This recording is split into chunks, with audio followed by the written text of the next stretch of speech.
Hello guys, I welcome you to my channel which is about aerospace engineering concepts, problems and solutions. We are providing you numerical problem-based videos regarding aircraft structures, and right now I'm just going to discuss aircraft structures from engineering students or for engineering students.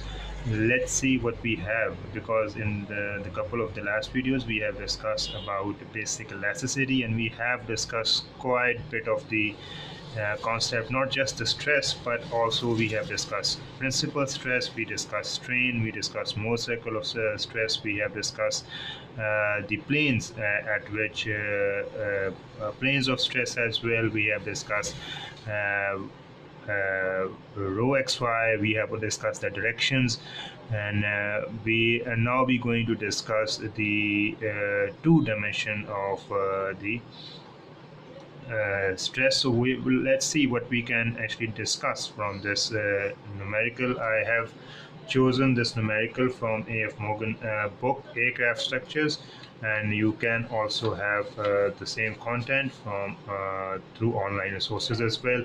Right now the problem in front of me is, what do you understand by an airy stress function in two dimensions? A beam of length L with a thin rectangular cross section is built in at the end x is equal to 0. This is x is equal to 0, and located at the tip of a vertical force P. Okay. Show that the stress distribution as calculated by simple beam theory can be represented by this expression as an airy stress function, and determine the coefficients a, b and c. This is how you're going to discuss. This is the uh, we want to apply the airy stress function in two dimensions. I have discussed, we're going to discuss the two dimension stress.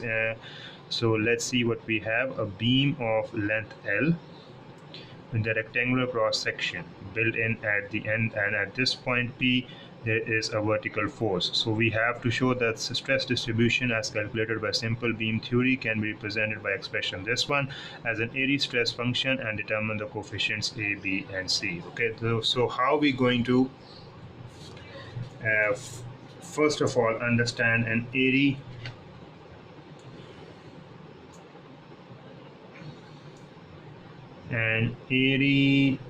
stress function is defined by the equations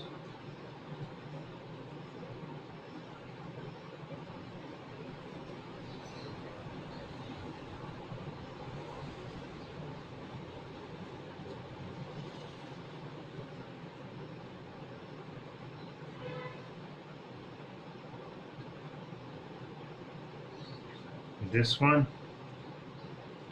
and has a final form which is determined by the boundary conditions relating to a particular problem. Since this is equal to ay cube plus by cube x plus cy of x, this is 1.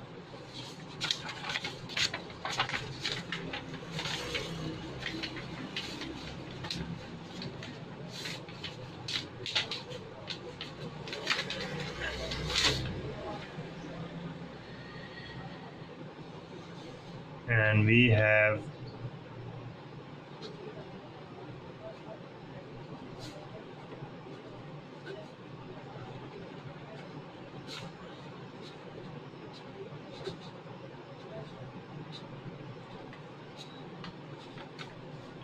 and the biharmonic equation is satisfied. So further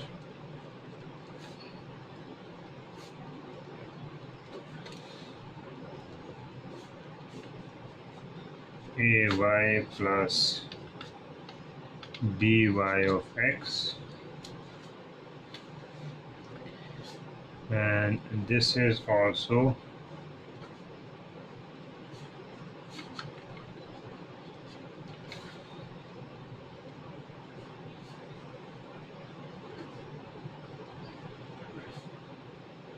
calculating the stresses in the given axis, the distribution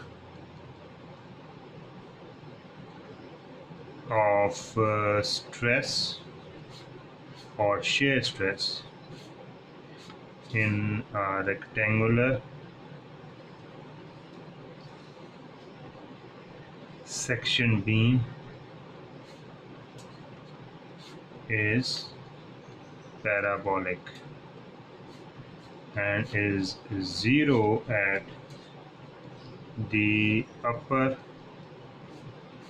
and lower surfaces. Hence, when y is equal to plus minus d by 2, xy is equal to 0. Thus, from equation 4, which is this one, we can write b is equal to minus 4c divided by 3d square.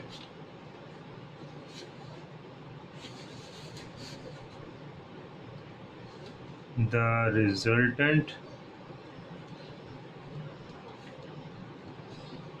because what we have done for, we have given the rectangular surface and in the form of a beam, and we have taken a rectangular section beam, and the distribution of the shear stress is parabolic and is 0 because it was at the tip at point x, and upper and lower surfaces of that rectangular section as well. So hence we can say that y is equal to half, so this will be 0.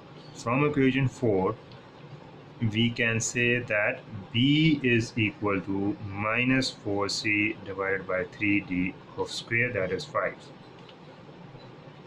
The resultant shear force at any section of the beam is minus p. Therefore, d by 2 xy t dy is equal to minus p. Shear force at any point, any section of the beam is minus p. This is how you have, because this hole is also 0, this is minus p from this to this. So substituting for this from equation 4, we have to substitute this from equation 4, which is this one. So we're going to put the values over here in this, which is in equation 4. I have not actually written it as an equation 5, but you can also have an idea that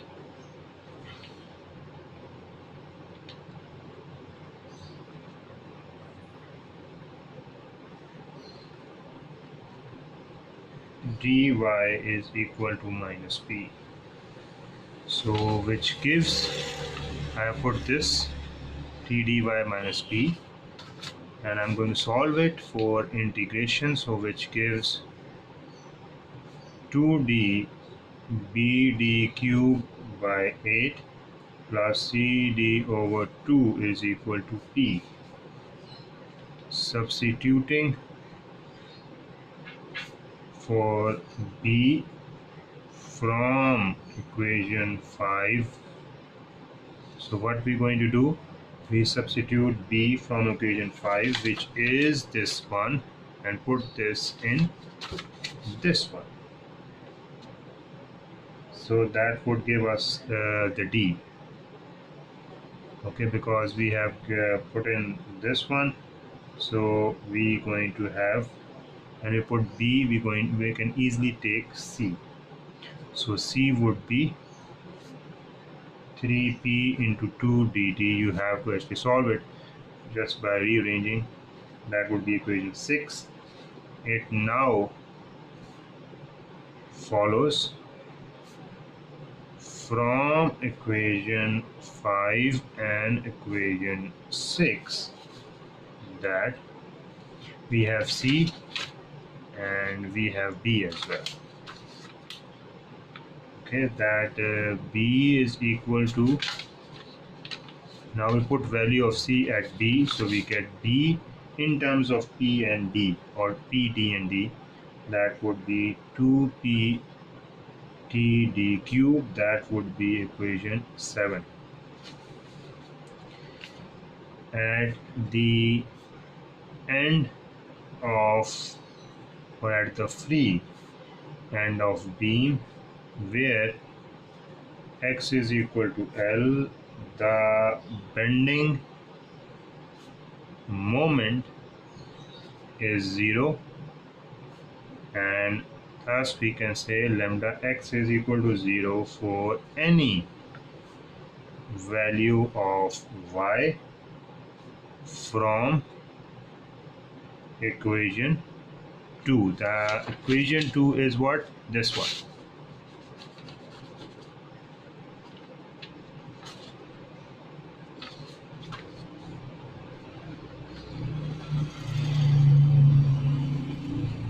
And that would be a plus lambda b of L, which is equal to 0, where a is equal to 2p of L t d of cube. That would be equation 8. Then from equation 2, lambda x is equal to 12pl td of q y minus 12p td of q x y. And then we have 12pl minus x divided by td of q into y. That is equation this one. So equation this is the direct stress distribution at any section of beam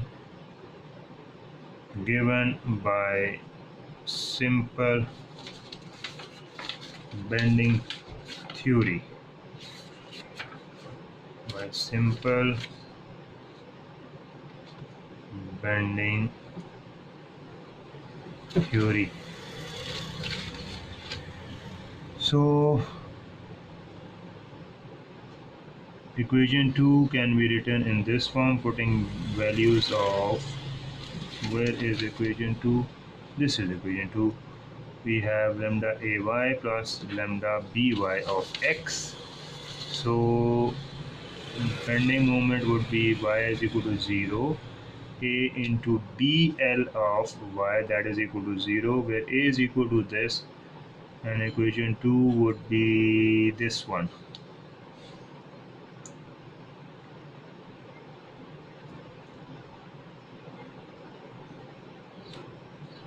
And also lambda is the direct stress distribution in any section of beam given by simple bending theory.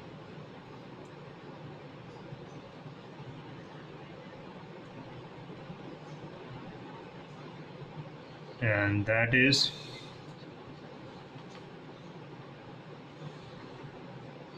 the lambda x.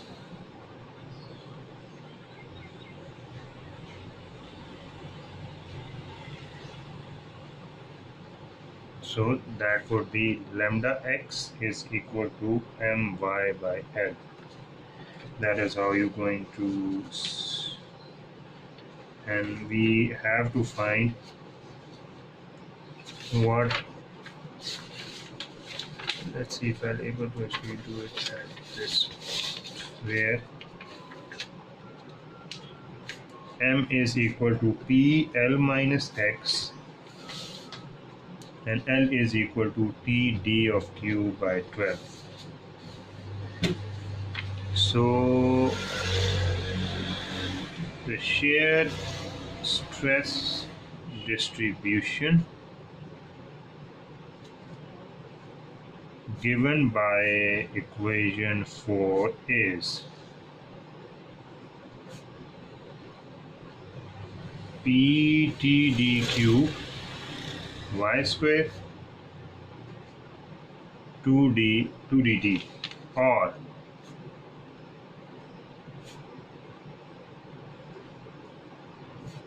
y square taking common, then we have d square by 4. So that would be equation 10. Equation 10 is identical to that derived from simple bending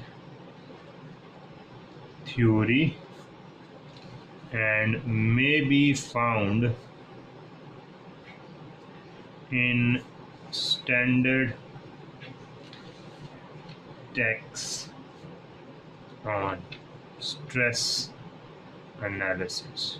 Okay, strength of materials, etc. So this is the standard form of the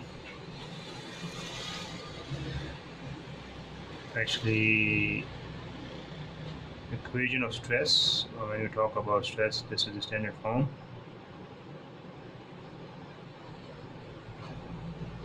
Is equation 4 is given by this one. This is the form and is identical to that derived from simple bending theory and may be found in standard texts on stress analysis, strength of materials, etc. This is how you're going to find it out. So let's see what we have in terms of our next question. So what we have done, we have talked about the Airy stress function in 2 dimensions, which is defined in this lambda x lambda y, and this one we have discussed it in terms of function theta and boundary conditions relating to a particular problem. So this is how theta will be represented, and we have to determine the coefficients a, b and c, which are b is this one, c is this one. Putting up again c in b, we have b in terms of p, t and d. Then we can extract putting b over here where we can have a as well, and from equation 2, which is this one, putting a and b, we can have this one lambda x, okay, is the direct stress distribution of a beam. This is the direct stress distribution. So lambda x, and when we have lambda x and then we have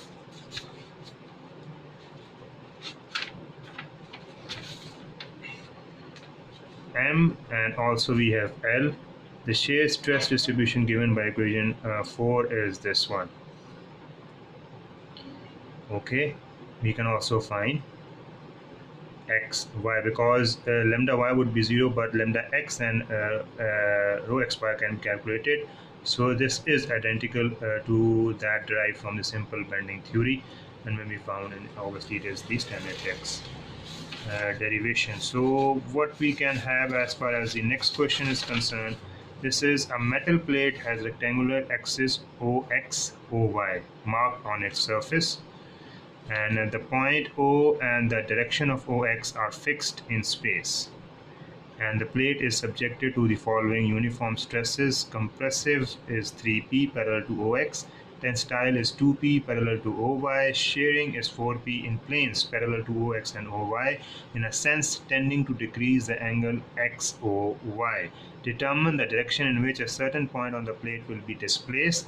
The coordinates of the plate 2 and 3 before strain or before straining.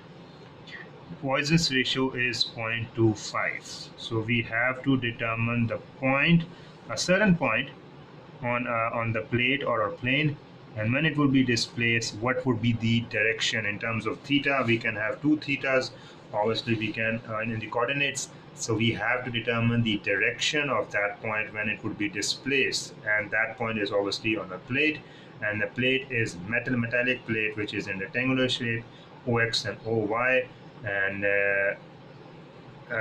obviously it has been marked on its surface. The point has been marked, which is O, and the direction of OX and direction of OX are fixed in space, and the plate is subject to the following uniform stresses. The following stresses has been applied on the plate, and it is in the rectangular form O. So obviously OX and OY is the point, and O is the point with the coordinates OX and OY.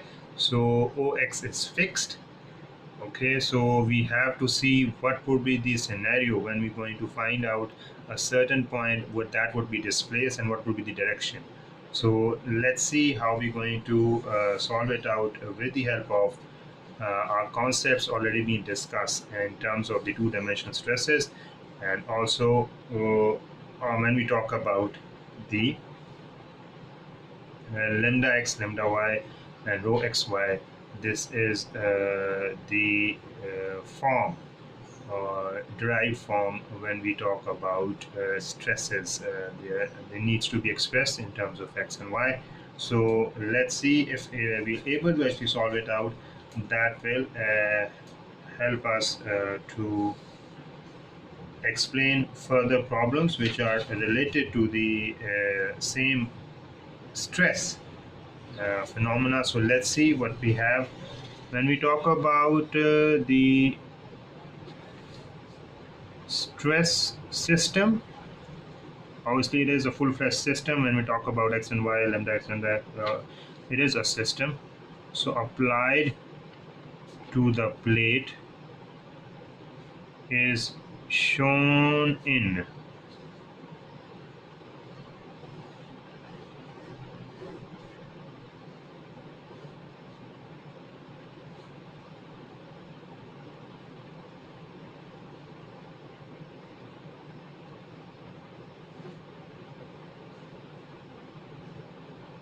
this is 2 and 3.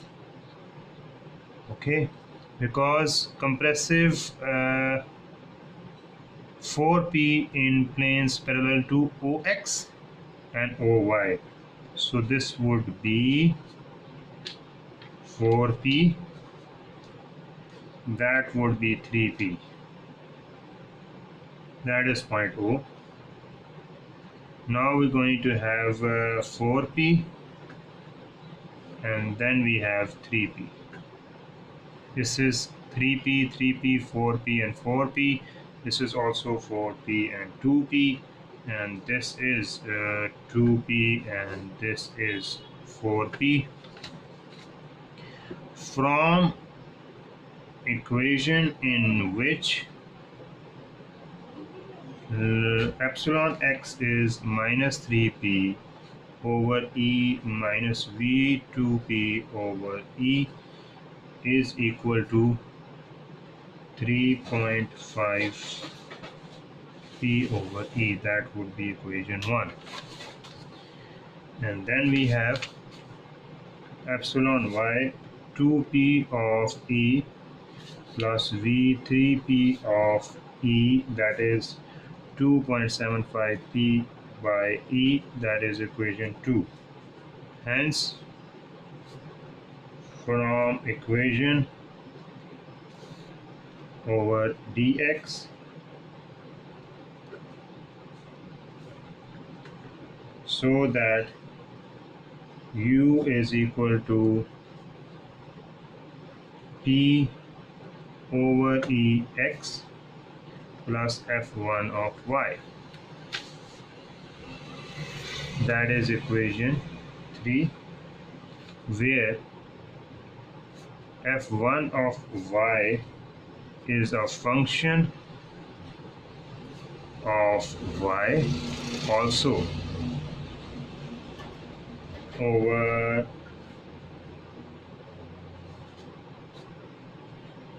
e, so that v is equal to minus 275 e, that is divided by e y. Okay, we are solving it for in terms of y, plus f2 of x. When we have solved it, the derivation or the partial derivation in terms of y, and when we have solved the derivation, we have found this one. When we solve it in terms of u, we have got this one. This is u. Okay, so in which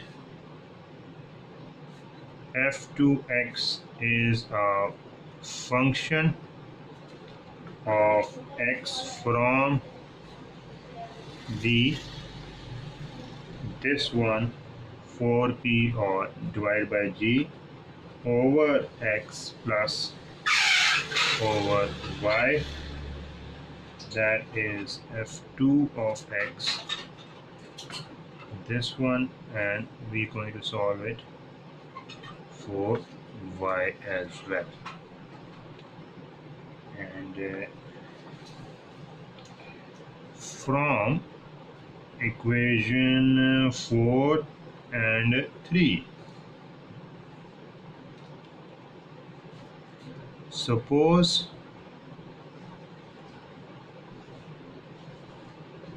over y is equal to a, f1 of y is equal to ay over b, in which a and b are constants. Okay, in which a and b are constants.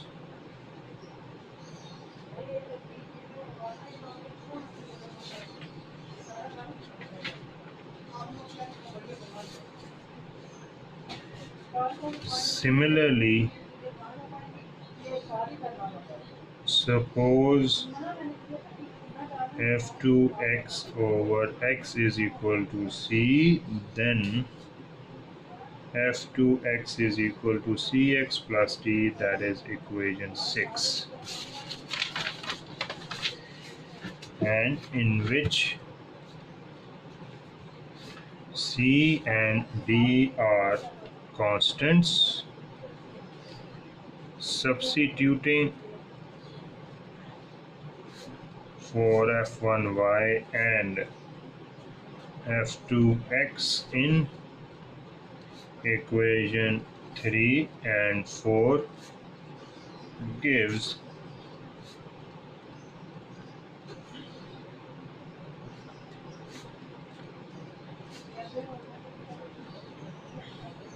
that would be equation 7, and v 2.75p over e y plus cx plus d, that would be equation 8. Since the origin of the axis is fixed in space, we have already been discussing it will given in the question, it follows that when x and y is equal to 0, u v is equal to 0, hence from equation 7 and 8, b is equal to d is equal to 0. Further, the direction of OX is fixed, already been given in the question, in space, so that When y is equal to 0, this derivative into x is equal to 0. Therefore, from equation 8, c is equal to 0. Thus, from equation when x is equal to 0 over y is equal to 4p over g is equal to a. So equation 7 and 8 now become u is equal to 3.5 p e x plus 4p by g y. That is this, and this would be 2.75 p e y, that is equation 10. So g would be e divided by 2 1 plus v, that is e divided by 2.5, and equation 9, which is this one, you're going to put the values of v and g. We're going to put the values of g in this one, okay, v in this one, and then g would be put in this one. So we have u as e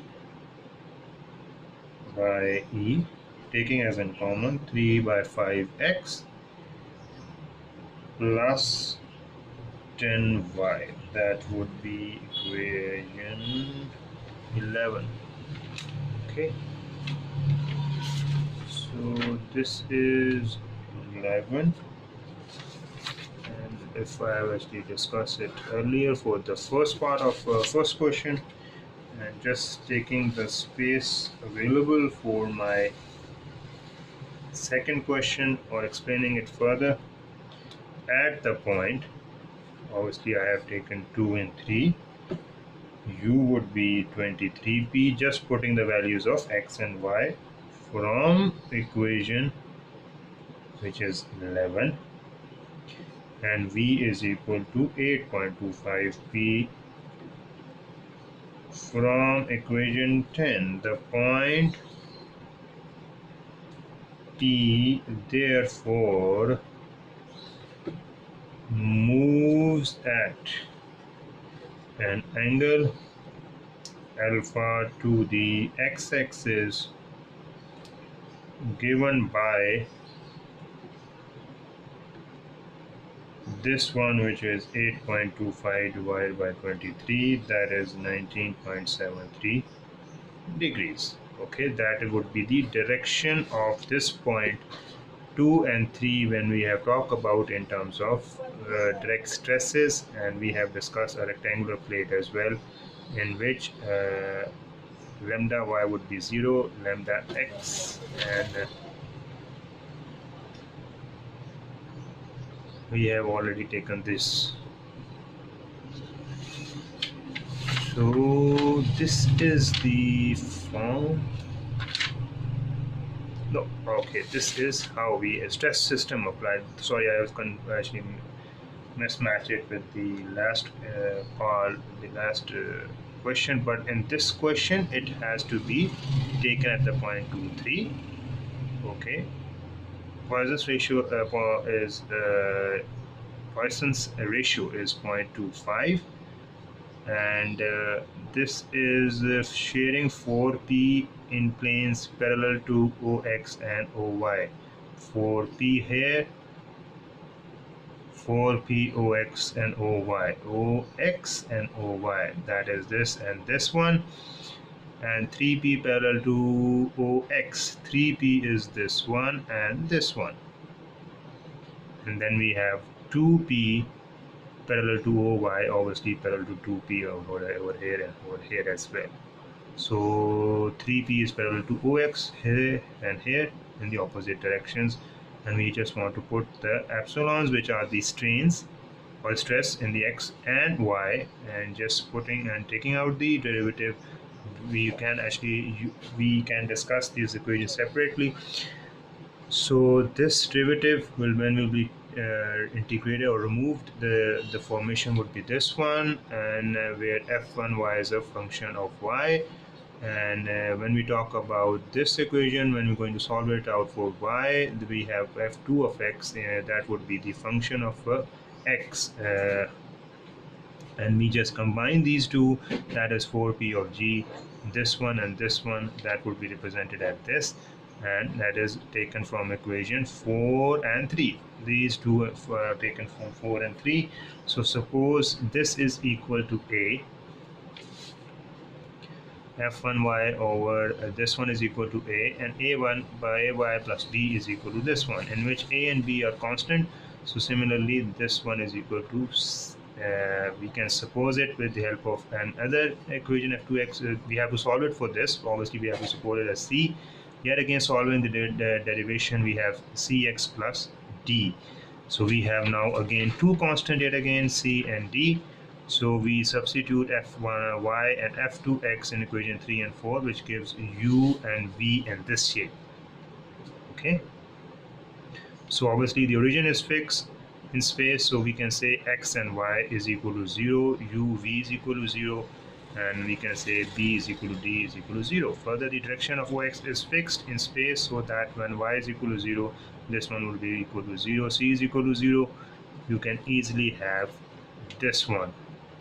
Just rearranging it, putting in the values of g, u, and v, we can have u as well, we can have v as well, and also we have rho xy. So this would be u, v, and at point P there would be an angle alpha to the x-axis given by this one. This is how you're going to explain it.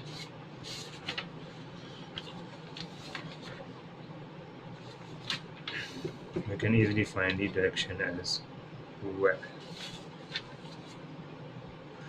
This one, when we have taken this one, not this one, sorry, this is another part. I have actually mixed it, confused two times in one video. So you just keep in mind that this is the part for the question number 1.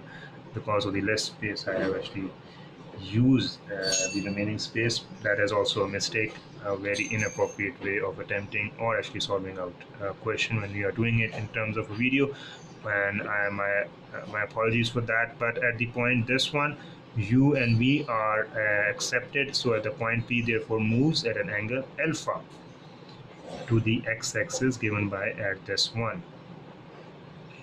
Okay, 825 divided by 23, that is 19.73 degrees, that is alpha. So this is how you're going to solve it out when you have the metal plate, and you can also use the AD stress function, and you can determine the coefficients A, B, and C. So we have in terms of theta, in terms of phi, in terms of lambda, x and y. So this is how it's all being done.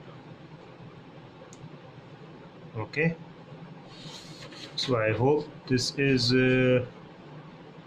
all what we can explain from this two-dimensional stresses. When we have talked about coefficients, AD stress function, we have talked about two stresses dimension, and we have also taken a rectangular metal plate, and we have taken a point P.